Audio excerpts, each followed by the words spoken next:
മകൾക്ക് 2019 blood cancer കണ്ടുപിടിക്കപ്പെട്ടപ്പോൾ എനിക്ക് high B P ഒക്കെ ഉള്ളതുകൊണ്ട് എന്നോട് മകൾ പറഞ്ഞത്ര എന്നെ അറിയിക്കണ്ട. അങ്ങനെ എന്നോട് പറഞ്ഞത് അനീമിയാണ്. ഈ അനീമിയ എന്ന് പറഞ്ഞതുകൊണ്ട് അനീമിയ ആണല്ലോ, അത് വലിയ പ്രശ്നമാണെന്ന് പറഞ്ഞിട്ട് ഞാൻ ഇതൊക്കെ പഠിക്കാൻ പറഞ്ഞു.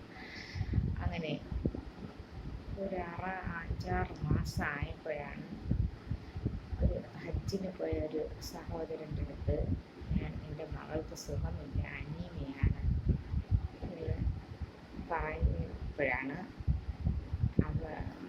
അയാൾ തിരിച്ച് ചോദിച്ചത് അനീമിയാണോ എന്ന്. അനീമിയാണെന്ന് പറഞ്ഞപ്പോൾ ഒരു മകൻ പറഞ്ഞു അനീമിയല്ല, ലുക്കീമിയാണെന്ന് രഹസ്യമായിട്ട് പറയുന്നത് കേട്ടു. അപ്പോൾ ഞാൻ ലുക്കീമിയ, അതെന്താണ് ലുക്കീമിയ എന്ന് പറഞ്ഞുകൊണ്ട് ഞാൻ യൂട്യൂബിൽ അടിച്ചു നോക്കി, ലുക്കീമിയ എന്നടിച്ചു നോക്കി. അപ്പോഴാണ് ഞാൻ ഞെട്ടിപ്പോയത്. ലുക്കീമിയ എന്ന് പറഞ്ഞാൽ ബ്ലഡ് ക്യാൻസറാണ്. ഞാൻ ആകെ തളർന്നു പോയി. പിന്നെ നേരത്തെ ഞാൻ വഴക്ക് പറഞ്ഞ മക്കൾ അതെന്താ എൻ്റെ അടുത്ത് മറച്ചു വയ്ക്കാൻ കാരണം എന്താ, അത് ഉമ്മയ്ക്ക് ബി പി കൂടും, ഉമ്മ ടെൻഷനാകും, അതുകൊണ്ടാണ് ഉമ്മയോട് പറയാത്തത്. അത് ലുക്കീമിയ ക്യാൻസറാണ്. അന്ന് മകള് കരയിലായിരുന്നു, മൂത്ത മകള്. ഇളയ മകളിപ്പോൾ എവിടെ ഇല്ല, ചെന്നൈയിലായി.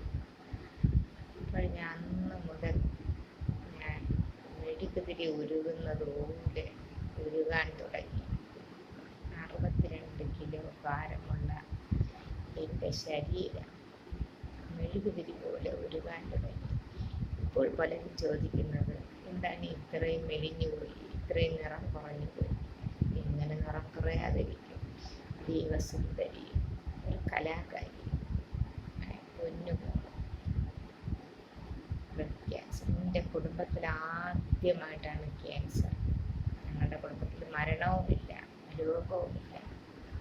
ഒരു മകളെ വിവാഹം കഴിപ്പിച്ചു കൊടുത്തു, 2 കുഞ്ഞു കുട്ടികൾ. മൂത്ത കുട്ടിക്ക് 1.5 വയസ്സും രണ്ടാമത്തെ കുട്ടിക്ക് 6 മാസമായപ്പോഴാണ് മകൾക്ക് ബ്ലഡ് ക്യാൻസർ. എങ്ങനെ ഉരുകാതിരിക്കും? ഇപ്പോൾ അവൾ ശാന്തമായിട്ട് ഖബറിൽ കിടക്കുകയാണ്, നല്ല നിലയിൽ.